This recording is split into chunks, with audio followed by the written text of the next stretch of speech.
Luca Claudio ai servizi sociali, ma a quanto pare comodamente da casa sua. Questa singolare formula di pagare il debito con la giustizia e la società gli è stata permessa dalla legge applicata dal giudice di sorveglianza Maria Teresa Gardini.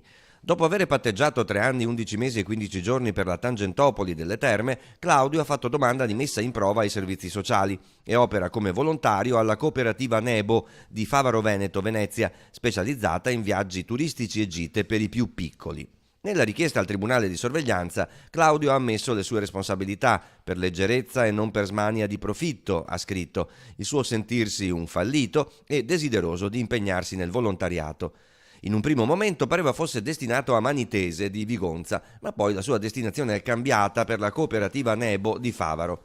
Claudio perciò lavora quasi sempre dalla sua abitazione di Montegrotto Terme.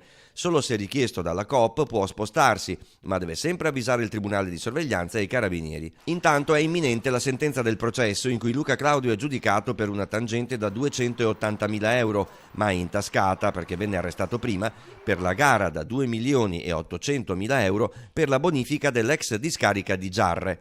Il pubblico ministero Federica Baccaglini ha chiesto una condanna a 5 mesi e 15 giorni.